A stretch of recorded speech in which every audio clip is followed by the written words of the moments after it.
He a skeptical solitary tycoon, she a humble cleaning lady, feeling unworthy of love. At a dinner, he sees her being disdained by her companion. Her dignity strikes him. In that instant, he perceives her pure soul and the injustice she suffers. He stands up, pays the bill for Mary, showing that she is worthy of respect. Before we start the story, leave a comment and tell us which city you're watching from.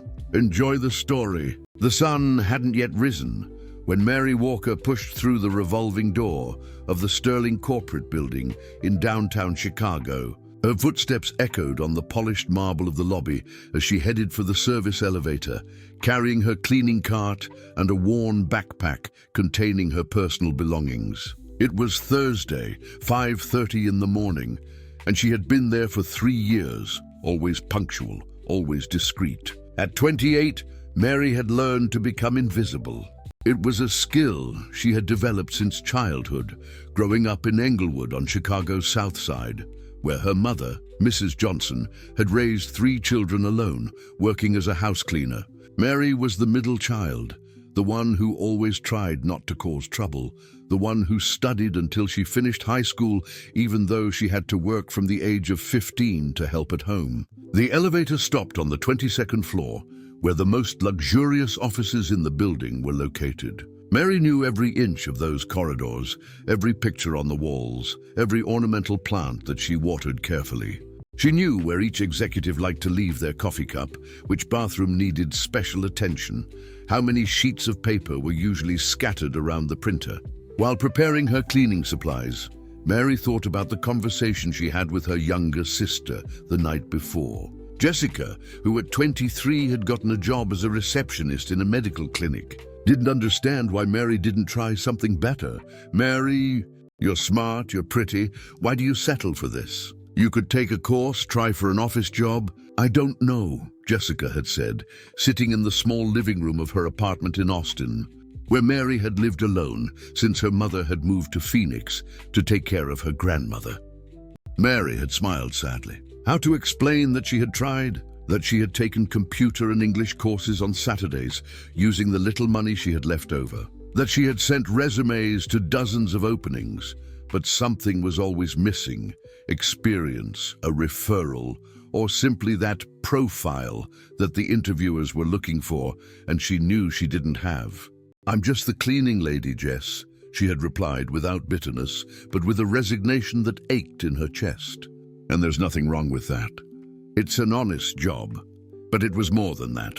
Mary had learned to find dignity in what she did. When she finished cleaning an office and saw everything organized and gleaming, she felt genuine satisfaction. She liked to imagine that her presence, even invisible, made people's day a little better. It was her small contribution to a world that rarely noticed her. The problem was that this invisibility extended to her personal life. At 28, Mary had had few relationships, and none that made her feel truly valued. There was Raphael, the guy from the grocery store where she shopped, who asked her out from time to time, but always to cheap places and always with the attitude of someone who was doing her a favor. There was also Michael, whom she had met on a dating app, but who clearly saw her only as a convenient option for lonely nights. Mary knew she deserved more, but a silent voice in her head insisted on whispering that maybe she didn't. Maybe she was just the cleaning lady, destined for mediocre relationships with men who treated her as a second option. While mopping the floor of the corridor, Mary watched through the window the movement of the city that was beginning to wake up. Cars stuck in traffic, people rushing, executives who in a few hours would be passing by without even noticing her presence. She sighed and continued her work, moving with the silent efficiency that she had perfected over the years. It was then that her cell phone vibrated. A message from Michael. "Hey, Mary, how about we meet tonight?" "I know a cool place." Mary hesitated before answering. She knew what these outings with Michael would be like. He would arrive late, spend half the time messing with his cell phone, make subtly condescending comments about her work or her clothes, and at the end of the night make her feel small and grateful for the attention she received. But it was better than staying home alone watching television, wasn't it? It was better than the loneliness that sometimes weighed on her chest like a stone. "Okay," she typed. "What time and where?" 8 p.m. at the bistro on the ground floor of your building. "It's classy, you'll like it," Mary frowned. The Sterling Bistro on the ground floor of the Sterling corporate building was frequented by the executives who worked there. It was expensive, sophisticated, and she had never even considered going in. Why would Michael choose such a place? She put her cell phone away and returned to work, but a strange feeling remained in her chest for the rest of the day. Maybe it was nervousness, maybe it was intuition. Something about that invitation didn't seem right, but Mary pushed the feeling away. Michael might be trying to impress her, to treat her well. Maybe it was time to give someone a real chance. At 5 in the afternoon, when her shift ended, Mary went home with a mixture of anxiety and hope. She chose her best dress, a simple but elegant navy blue that she had bought on sale. She put on mascara and a discreet lipstick, brushed her brown hair until it shone. Looking in the mirror, Mary tried to see herself as Michael would see her. She wasn't a dazzling beauty, but she had sweet eyes and a sincere smile. Was that enough? Would it be enough for a place like the Sterling Bistro? She took a deep breath and decided she would try. At least once, she would try to believe that she deserved to be there. At 7:50 in the evening, Mary got off the bus in front of the Sterling corporate building. The building she knew so well during the day looked different at night, illuminated and imposing, with executives leaving in a hurry for their evening appointments. She took a deep breath and walked to the entrance of the Sterling Bistro, her hands slightly trembling. The restaurant was even more elegant than she had imagined. Tables with impeccable white tablecloths, crystals that reflected the soft light, waiters in impeccable uniforms circulating among well-dressed customers. Mary felt completely out of place, but forced a smile when the maitre d' approached. "Good evening, miss. Do you have a reservation?" "Yes, under the name of Michael Smith," she said, praying that he had actually made the reservation. She was led to a table in the middle of the room, where she could already see some of the executives she recognized from her work days. She sat down, trying to ignore the curious glances and the whisper of an elegant woman who was commenting on something to her companion. Michael arrived 20 minutes late, wearing a wrinkled dress shirt and with his hair disheveled. He didn't even apologize for being late. "Wow, this place is more expensive than I thought," was the first thing he said, looking at the menu with a grimace. "You don't mind if we just order an appetizer to split, right?" "I'm kind of strapped for cash this month," Mary forced a smile. "Sure, no problem." Michael didn't even greet her properly, didn't say she looked pretty, didn't ask how her day had been. Instead, he picked up his cell phone as soon as he sat down and started scrolling through social media, chuckling occasionally at some video. "Michael, how about we talk a little?"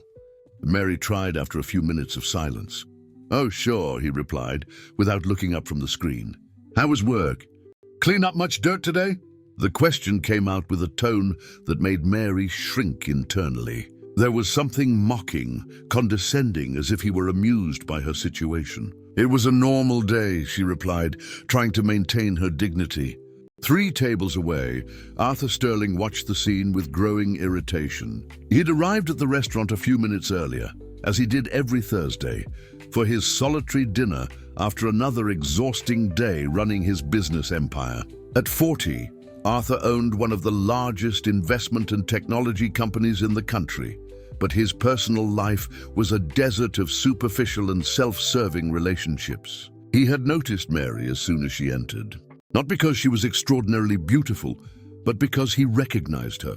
She was the cleaning lady on the 22nd floor, the silent woman he sometimes glimpsed in the corridors during his late nights at the office. There was something in her posture, in the way she worked with dedication, even when no one was watching, that had always caught his attention. But now, seeing her in that elegant restaurant, Arthur wondered what she was doing there.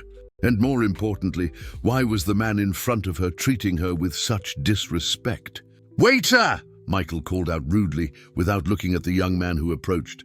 "Bring us an order of mozzarella sticks and 2 waters." "That's all?" Mary lowered her head, mortified. Water? He hadn't even ordered a soda for her. "Michael, I can pay for my own drink if you want," she offered delicately. "No need, no need," he replied, going back to messing with his cell phone. "Water is fine. It's healthier anyway. You could lose a few pounds, don't you think?" Arthur clenched his fists involuntarily. There was something deeply repulsive about the way that man spoke to her. Mary had dressed with such care, she was clearly nervous and hopeful, and she was being humiliated in a subtle but cruel way. "Sorry, I need to take this," Michael said when his phone rang, getting up from the table without ceremony. "It's work, you understand?" He went out to the patio, leaving Mary alone. Arthur saw the sadness in her eyes, the way she looked around the restaurant as if she wanted to disappear. He recognized at that moment something he had long forgotten what it was like to feel: genuine compassion. During his 40 years of life, Arthur had been betrayed by partners, used by women interested in his fortune, flattered by people who wanted favors. He had built walls around his heart, becoming skeptical about the existence of genuine goodness in the world. But observing Mary in that moment of vulnerability, he saw something rare: true dignity amidst humiliation. When Michael returned 15 minutes later, he didn't even apologize for the prolonged absence. "Sorry, work, right?" he said, sitting down and immediately going back to messing with his cell phone. "Oh, Mary, I forgot to tell you, but I'll have to leave early. I have an important meeting early tomorrow." Arthur saw the disappointment on Mary's face, the way she tried to hide the hurt behind an understanding smile. "That's okay," she murmured. "I understand. Yeah, you're cool like that anyway." "Always understand everything," Michael said with a smile that didn't reach his eyes. "That's why I like going out with you. No drama, no demands." It was at that moment that Arthur made a decision that would change his life forever. He could no longer stay there, watching that cruel charade. He got up from his table with the determination he used in his most important negotiations and walked towards Mary's table. Michael was showing something on his cell phone, laughing to himself, when a shadow fell over the table. He looked up and was faced with a tall, elegantly dressed man with intense eyes that stared at him with unquestionable authority. "Mary," said Arthur with a warm smile, completely ignoring Michael. "What a coincidence to find you here." Mary's eyes widened, recognizing him immediately. It was Arthur Sterling, the CEO whose company occupied the top 3 floors of the building where she worked. She had seen him a few times in the corridors, always impeccable, always surrounded by assistants and executives. She had never imagined that he knew her name. "Mr. Sterling," she stammered, trying to get up. "Please remain seated," he said gently, placing a respectful hand on her shoulder. "May I join you for a moment?" Michael looked at Arthur with a mixture of confusion and irritation, clearly bothered by the interruption. He didn't recognize the man, but his posture and expensive clothes indicated someone important. "Excuse me, but we're on a private date," Michael said in a tone of voice that tried to sound authoritative. Arthur didn't even look at him. His eyes remained fixed on Mary, who was visibly nervous, but there was something in her gaze that intrigued him. It wasn't just embarrassment. It was as if she were calculating, thinking, making an internal decision. "Mary, I would very much like to talk to you about a special project I am developing," said Arthur, his voice soft but firm. "Perhaps we can schedule a more appropriate time?" It was a gentle lie, but Mary immediately realized that Arthur was offering an escape from that humiliating situation. For a moment she hesitated. Her whole life had been built on the basis of not causing problems, of accepting what was offered to her, of being grateful for the crumbs of attention she received. But something in the way Arthur looked at her, with genuine respect, as if she were a person of value, awakened a courage she didn't know she possessed. "Actually," said Mary, taking a deep breath and looking directly at Michael, "I think our date is already over." Michael blinked, surprised. "What do you mean?" "I haven't even finished eating. You didn't even order real food," replied Mary, her voice gaining strength. "And you've spent the whole night on your phone. I think you have more important things to do." For the first time that night, Michael put his cell phone away and paid full attention to her. "Hey, calm down," You're being too dramatic. Arthur watched the transformation in Mary with fascination. The shy woman he had observed in the corridors was showing a spine that he suspected had always been there, just waiting for the right moment to emerge. "I'm not being dramatic," said Mary, getting up from her chair. "I'm being honest." "Thanks for the invitation, Michael, but I don't think we're compatible." Michael gaped. He clearly wasn't used to being dumped, especially by someone he considered to be doing a favor. "You'll regret this," he muttered, getting up abruptly. "It's not like you have many options out there." It was Arthur who answered, his voice low but charged with an authority that made Michael take a step back. "I suggest you leave, now." Michael looked from Arthur to Mary, realizing that he had completely lost control of the situation. He threw a few bills on the table and left the restaurant without saying goodbye. Mary stood beside the table, trembling slightly, not from fear, but from the adrenaline of having finally stood up for herself. Arthur gestured towards the empty chair. "May I?" She nodded, still processing what had just happened. Arthur sat down and gestured for her to do the same. "That was very brave," he said simply. "I didn't feel brave," admitted Mary. "I felt like I was jumping off a cliff." Arthur smiled, a genuine smile that completely transformed his face. "The best jumps usually are." Mary studied him for a moment. There was something different about the way he spoke to her. There was no condescension, no rush. It was as if she were worthy of his full attention. "Why did you do that?" she asked. "Why did you intervene?" Arthur considered the question carefully. He could give a diplomatic answer, but something about the honesty he saw in her eyes made him want to be equally direct. "Because I couldn't watch someone treat you that way," he said, "and because I recognize dignity when I see it." The words hit Mary in an unexpected way. Dignity. It wasn't a word that people usually associated with her. Cleaning lady, invisible, convenient. Those were the words that usually defined her. "You don't even know me," she said softly. "I know more than you imagine," Arthur replied. 3 years watching how you work. The dedication, the care with which you treat each task, the way you never speak badly of anyone in the corridors. That says a lot about a person. Mary felt a wave of heat rising through her chest. Arthur had noticed her. Not just noticed, but observed, valued. The waiter approached, clearly nervous about the situation he had witnessed. "Mr. Sterling, can I bring you anything?" "Bring the menu for the lady," said Arthur. "And a bottle of the best wine in the house." Mary started to protest. "I can't." "Of course you can," interrupted Arthur gently. "The question is, do you want to?" It was a simple question, but loaded with meaning.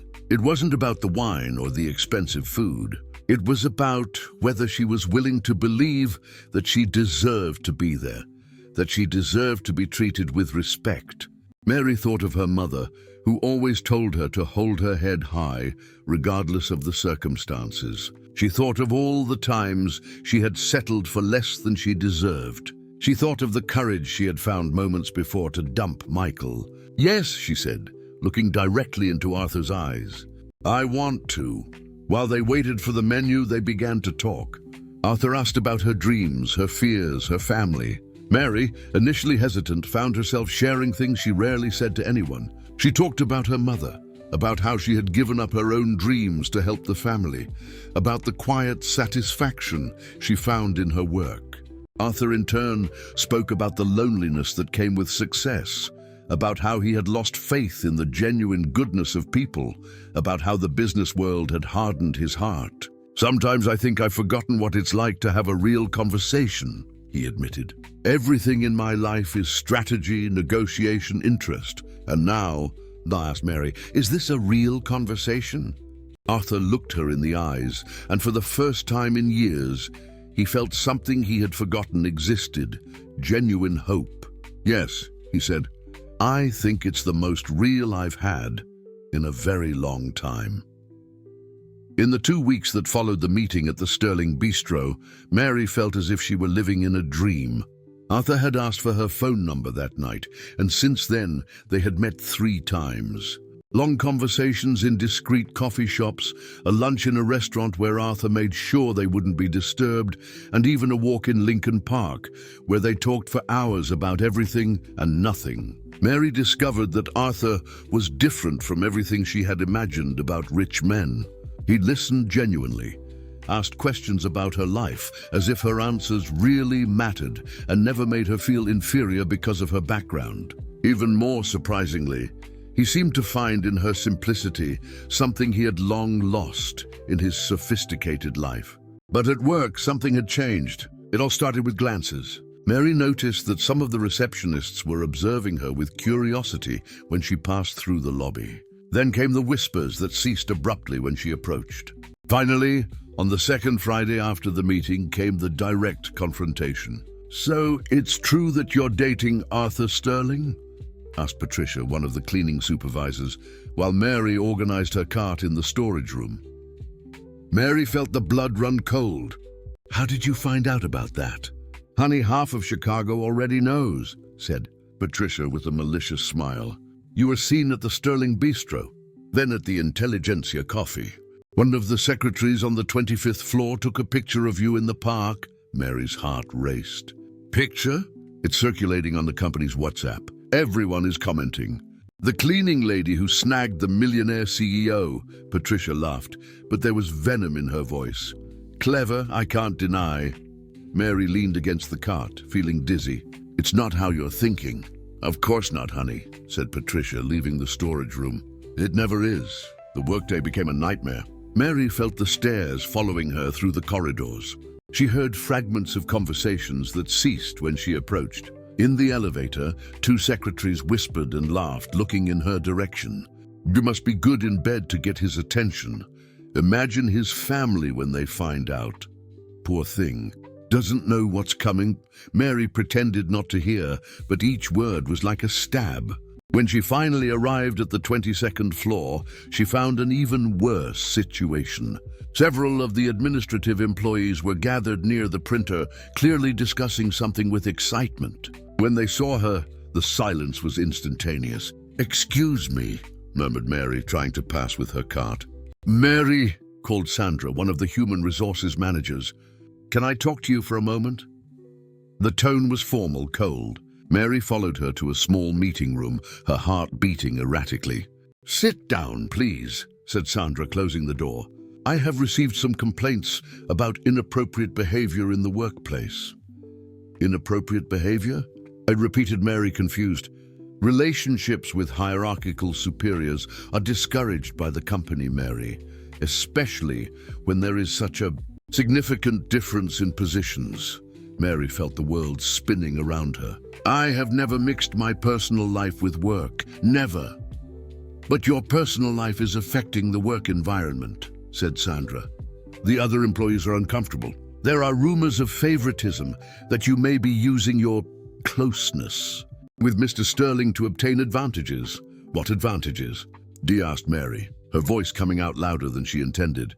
"I continue to do the same work, under the same conditions, for the same salary." Sandra sighed.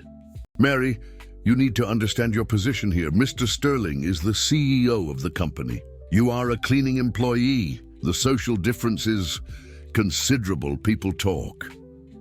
The words hit Mary like slaps. There it was, said directly and cruelly. She didn't belong in that world. She was just the cleaning lady who had forgotten her place. "What are you telling me?" asked Mary, her voice trembling. "I'm saying that it would be better for everyone if you reconsidered your personal choices, or perhaps considered looking for a job elsewhere."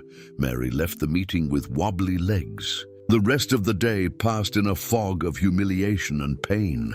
Each look, each whisper, each muffled giggle was a confirmation that she had made a terrible mistake in believing that she could be something more than she was. When she arrived home that night, she found her sister Jessica waiting for her with a worried expression. "Mary, have you seen this?" "Oh," asked Jessica, showing her cell phone. On the screen was a picture of her and Arthur in the park, accompanied by malicious comments in a Facebook group called Chicago Elite Gossip.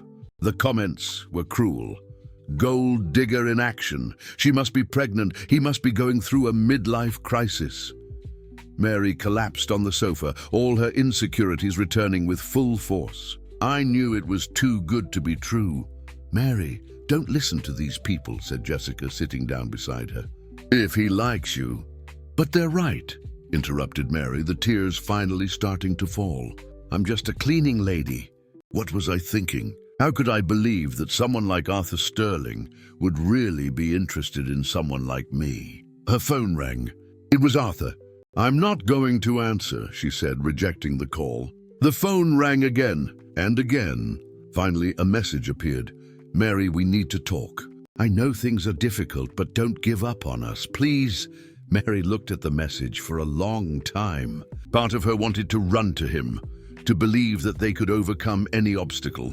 But a larger part, the part that had been hurt and humiliated her whole life, whispered that it was better to end it before the pain became unbearable. Maybe it's better this way, she murmured, turning off the phone, before I get hurt even more.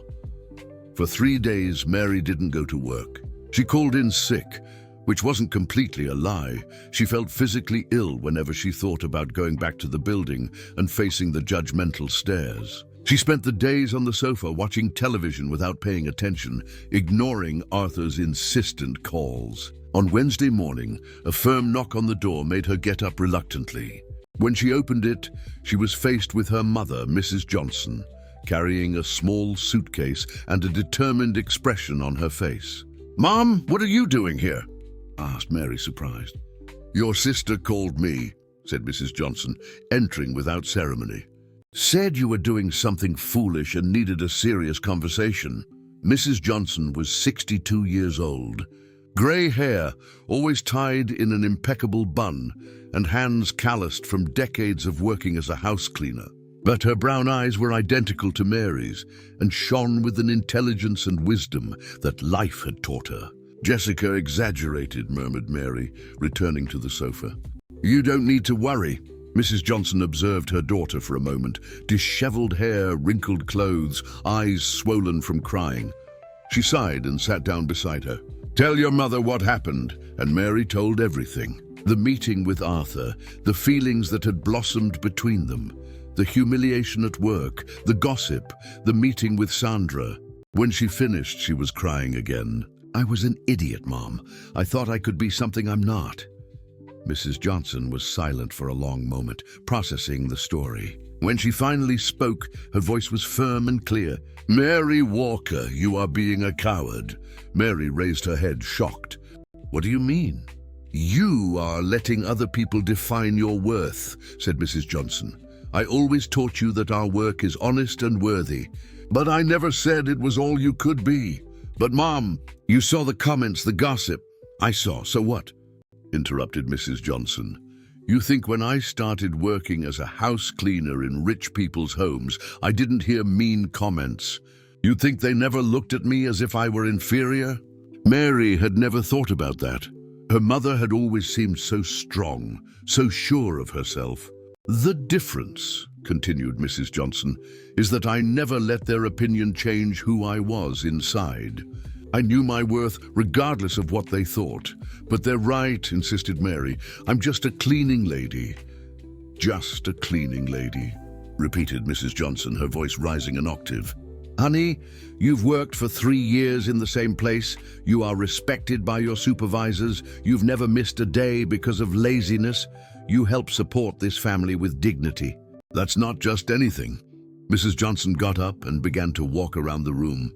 "But besides that, you are intelligent, you studied as far as you could, you are kind, loyal, you have a pure heart. Those qualities don't depend on your job title or your salary. But people, to hell with people," exploded Mrs. Johnson, surprising Mary with the vehemence. "You think I raised 3 children caring about what people were going to think? You think I managed to give you education and values, worrying about gossip?" Mary looked at her mother with new eyes. There was a strength there that she had inherited, but that she was letting fall asleep. "Now tell me something," said Mrs. Johnson, sitting down again. "This man, this Arthur, how does he treat you when you are alone?" Mary thought about the dates they had had. But the way Arthur listened to her, how he made her laugh, how he made her feel intelligent and interesting. "He treats me as if I were special," she admitted. "And you think he's faking it?" "No," replied Mary immediately. "He's genuine. Then what's the problem?" Und asked Mrs. Johnson. "If he values you, if he treats you well, if you connect for real, why are you running away?"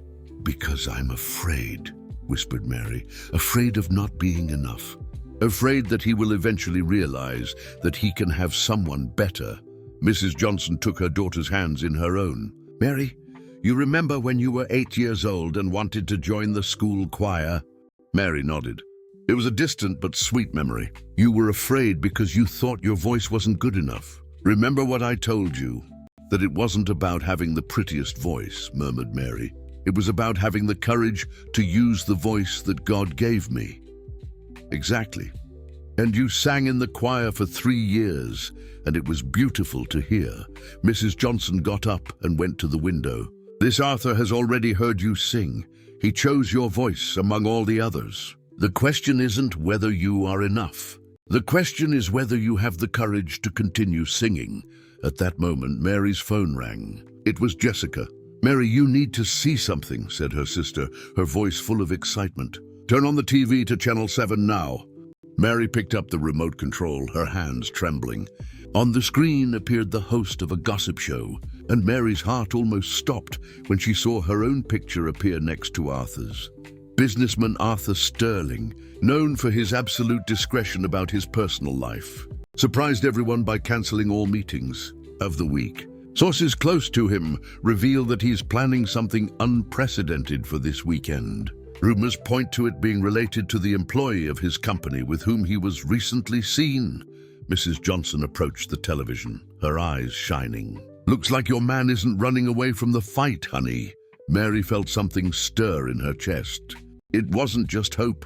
It was the awareness that perhaps, just perhaps, she was about to waste something extraordinary out of fear. "What do you think he's planning?" asked Mary to Mrs. Johnson. "I don't know," replied her mother, but there was a smile on her lips. "But something tells me that he's going to show everyone that you are worth much more than they imagine." On the following Friday, Mary returned to work. Her mother's words echoed in her mind, giving her courage to face the looks and whispers. She had decided that she would not run away anymore. Regardless of what Arthur was planning, she would not let others define her worth. But the universe seemed to have other plans. She had barely reached the 22nd floor when she was intercepted by Sandra from Human Resources, accompanied by a man Mary didn't recognize, elegant, in an impeccable suit and cold eyes. "Mary, I need you to come with us," said Sandra, her formal tone masking something that seemed like nervousness. They led her to a conference room that Mary had never seen, spacious, with a panoramic view of the city, clearly reserved for important meetings. Seated at the mahogany table was a woman of approximately 60 years old, platinum hair perfectly styled, wearing a tailored suit that cost more than Mary's annual salary. "Sit down, please," said the woman, indicating a chair across the table. Her voice was soft, but there was something icy about it. Mary sat down, her heart racing. The elegant man positioned himself behind the woman, like a bodyguard. "Allow me to introduce myself," said the woman. "I'm Helen Sterling, Arthur's mother." Mary's blood froze. Arthur's mother. The woman who had raised the man she was what, loving? The words surfaced in her mind before she could avoid it. "I imagine you are surprised," continued Helen, studying Mary with eyes that seemed to penetrate her soul. "I rarely get involved in my son's entertainments, but this time I felt it was necessary." "Entertainments," repeated Mary, the word burning in her throat. "Oh, honey, there's no need to pretend," said Helen with a smile that didn't reach her eyes. "We are both intelligent women. We know what is happening here." Helen opened an elegant folder and pulled out some photographs, spreading them on the table. They were photos of Arthur with various women over the years, all glamorous, all clearly of his social class. "My son has a pattern," said Helen casually. "Young women, often from more humble backgrounds. He likes the simplicity, the adoration that these women offer." It's like a hobby for him. Each word was like a stab in Mary's heart. It's not like that, isn't it? Ah, interrupted Helen. Honey, you've known my son for how long? A few weeks, and you already believe you are special. Helen pulled more papers from the folder. This is Sarah, a waitress he dated for 2 months, 3 years ago. This is Camilla, a store clerk who lasted 6 months. This is Anna, a schoolteacher. She lasted almost a year. Thought she was different too. Mary looked at the photos, seeing faces of women who seemed illuminated by the same hope that she had felt. What happened to them? He got tired, said Helen simply. As always happens, Arthur has phases, dear. Sometimes he likes to feel superior, saving women he considers in vulnerable situations. It makes him feel noble. Helen's words echoed like distorted echoes of Mary's own fears. Wasn't that exactly how she had felt? As if she was being saved. But you, continued Helen, represent a different risk. The other women were discreet about the relationship. You have become a public spectacle. This is unacceptable. Helen slid an envelope across the table. Inside is a check for $500,000, more than you would earn in your entire life in this job. All you have to do is get out of my son's life and never contact him again. Mary looked at the envelope as if it were a venomous snake. You're trying to buy me off. I'm offering a solution that benefits everyone, said Helen. You receive financial security, Arthur avoids a bigger scandal, and our family keeps its reputation intact. And if I refuse, Helen's smile became predatory, then you will be forced to face unpleasant realities, like the fact that there are already rumors circulating about sexual favoritism in the workplace. Like the fact that certain photos of yours from when you were younger may appear in the press. Like the fact that it would be very easy to ensure that you never get a decent job in Chicago again. Mary felt the world spinning around her. Photos from when she was younger? She had never taken compromising photos, but she understood the threat. Helen had the power to invent scandals, to destroy her reputation completely. You have 48 hours to decide, said Helen, getting up. Oh, and honey, Arthur doesn't know about our conversation. He is genuinely convinced that you have a future together. It's almost touching, really. After they left, Mary was alone in the conference room, trembling. She picked up the envelope with trembling hands and opened it. The check was there, real and tangible. $500,000. A fortune for someone like her. But more devastating than the bribe were the doubts that Helen had planted. What if Arthur really had a pattern? What if she was just another in a series of women he saved for some emotional complex? What if the class difference really was insurmountable? Her phone vibrated. A message from Arthur. Mary, I know you're working, but I can't stop thinking about you. I have something special planned for this weekend, trust me. Mary looked at the message, then at the check, then at the photos of the other women scattered on the table. They all looked happy in the photos. They had all believed they were special. For the first time since she had met Arthur, Mary wondered if it wouldn't be better for both of them if she simply disappeared from his life. Maybe Helen was right. Maybe she was setting herself up for an even greater humiliation. Maybe true love was just a fantasy for people like her. She put the check in her bag and left the room, feeling as if she were carrying the weight of the world on her shoulders. The future she had begun to dream of with Arthur seemed to be falling apart like sand between her fingers. Mary spent the rest of Friday in a daze, performing her tasks mechanically. Helen's check burned in her bag like a hot coal, but it was the woman's words that really hurt her. With each corridor she cleaned, each office she organized, the doubts grew like weeds in her mind. When she arrived home, she found her mother preparing dinner. Mrs. Johnson looked at her daughter's face and immediately knew that something terrible had happened. "What is it now?" she asked, dropping the spoon and drying her hands on her apron. Mary told everything about the meeting with Helen, about the photos of the other women, about the check. When she finished, she was crying again, but this time they were tears of anger mixed with pain. "She's right, Mom. Maybe I'm just another idiot who thought she was special." Mrs. Johnson was silent for a long moment, then went to the kitchen and returned with a cup of hot tea. "Drink this and listen to me carefully," she said, sitting down. "That woman wouldn't spend $500,000 on someone who didn't represent a real threat." Mary raised her eyes, surprised. "Think about it, honey. If you were just another of Arthur's phases, she would simply wait for him to get tired. Why the desperation to get you away now?" Her mother's words made Mary pause. It was true. Helen seemed genuinely worried, almost desperate. "And another thing," continued Mrs. Johnson, "a mother who really loves her son doesn't interfere in his happiness like that. She protects his wealth, not his heart." Mary took a sip of the tea, feeling her mind begin to clear. "You think she was lying?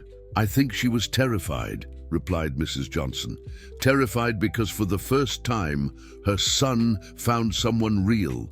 Someone who loves him for who he is, not for what he has." At that moment, Mary's phone rang. It was Jessica, speaking quickly and with excitement. "Mary, you need to come here now. I'm at the mall, and one of the girls from my work said she saw some strange activity at the company where she does deliveries. Someone hired a special service for tomorrow night. Something about an event at the Chicago Theater." "Jessica, I'm not interested in—" "Mary, listen. The name on the order was Arthur Sterling. He's planning something big, something public." Mary felt her heart race. The Chicago Theater was one of the most elegant and visible places in Chicago. If Arthur was planning something there, after hanging up, Mary was restless. She walked around the house, Helen's check in one hand, the phone in the other. Arthur had sent 3 more messages, each one more affectionate than the last. They didn't seem like the messages of someone who was having fun with a temporary entertainment. At 10 o'clock at night, when she was almost deciding to sleep and forget everything, her phone rang. It was an unknown number. "Hello, Mary? My name is Dr. Robert Davis. I've been the Sterling family lawyer for 20 years. Mary's heart stopped. "How did you get my number?" I need to talk to you urgently. It's about Arthur and about Helen. Can you meet me tomorrow morning? It's very important." Mary hesitated. "Another trap of the Sterling family. Why should I trust you?" "Because Arthur doesn't know what his mother did today. And because if you really love him, you need to know the truth about the threats she made." Mary agreed to meet him at a neutral coffee shop downtown. She spent the night sleepless, alternating between hope and despair. The next morning, Dr. Davis revealed himself to be a man in his 60s, gray hair and honest eyes. He arrived carrying a thick folder. "Mary, I'm going to be direct. Helen approached me yesterday, asking me to prepare documents to destroy your reputation. When I refused, she said she would find other means." He opened the folder and showed documents that made Mary's blood run cold. Falsified reports about her performance at work, alleged evidence of inappropriate relationships, even a draft of a lawsuit for harassment that would portray Arthur as the victim. "Helen is desperate," continued the lawyer. "Arthur has changed since he met you. For the first time in 40 years, he's questioning the family's expectations. She knows that if you stay together, she will lose control over him." "The other women in the photos," began Mary, "existed, yes. But Helen exaggerated their importance. None lasted more than a few dates, and Arthur never talked about any of them the way he talks about you." Robert leaned forward. "Mary, Arthur is planning to declare himself publicly to you tonight at the Chicago Theater. Helen found out and is desperate to stop him. If you disappear now, he will be devastated. But more importantly, you will be losing the chance to fight for something real."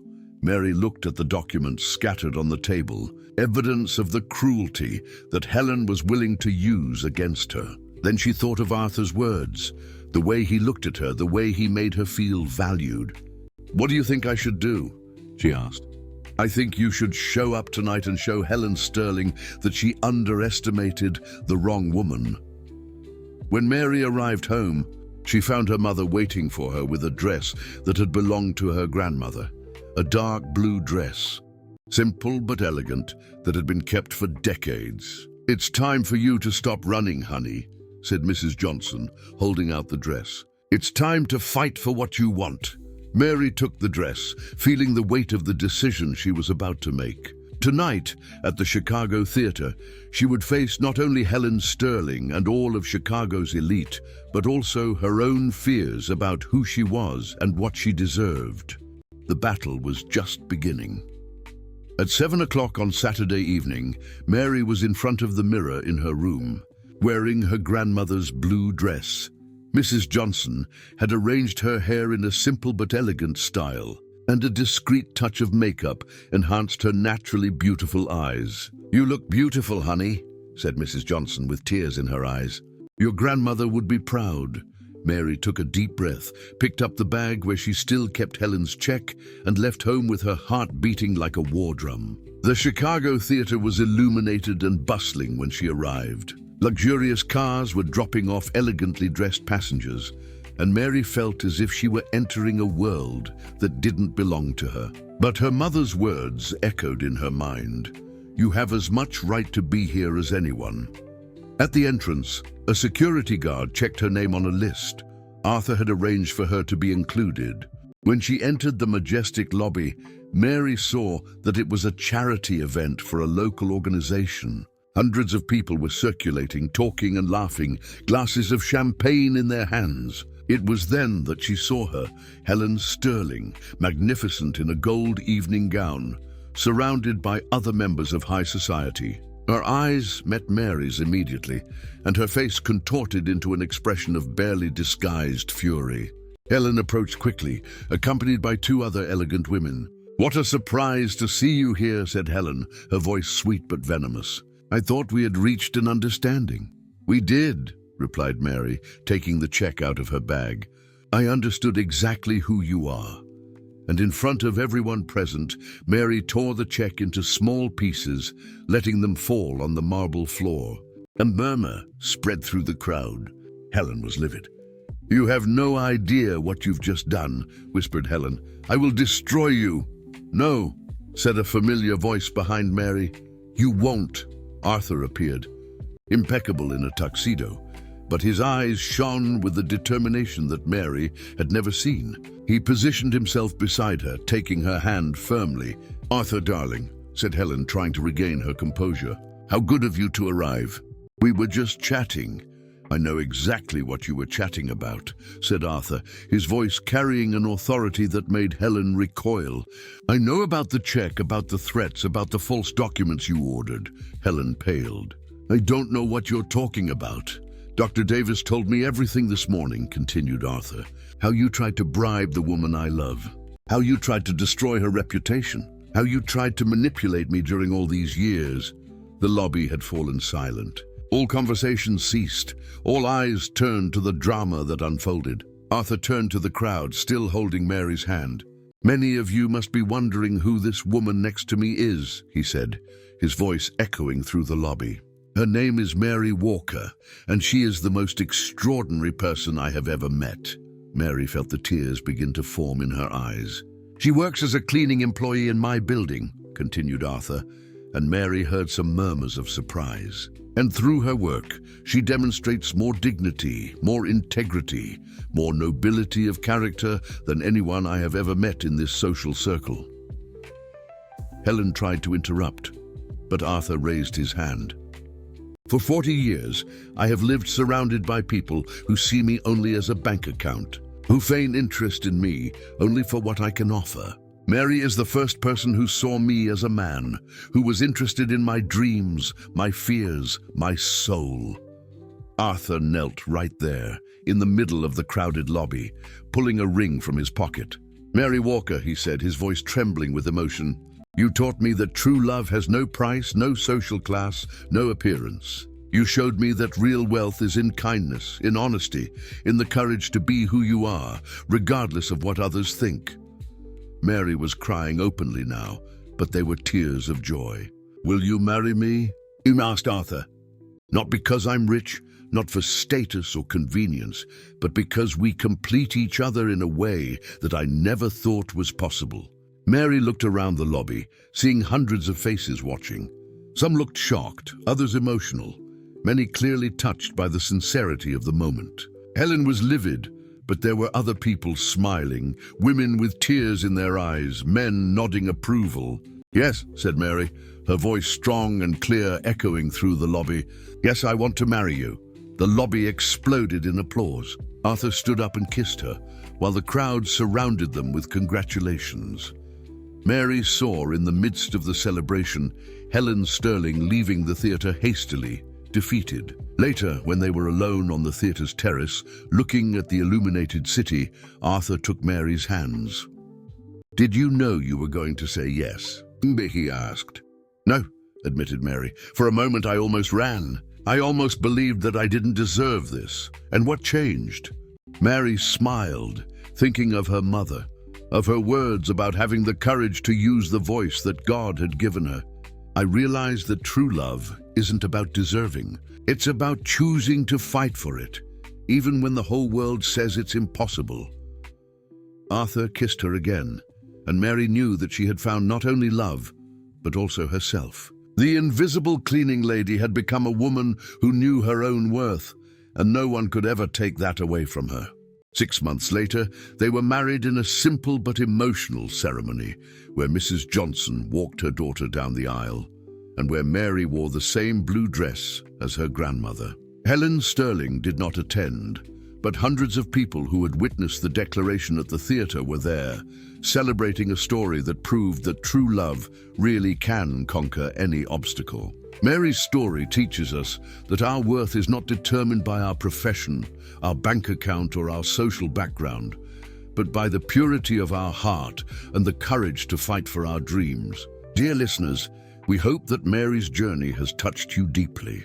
To continue this emotional journey with us, we have prepared a special playlist with equally captivating stories about love, overcoming challenges, and the strength of the human heart. Find this special collection here next to us, where each story explores the complex beauty of life and relationships. If Mary's story stirred emotions in you, don't forget to subscribe to our channel and leave your like, so that we can continue to bring narratives that celebrate the dignity and value of each person.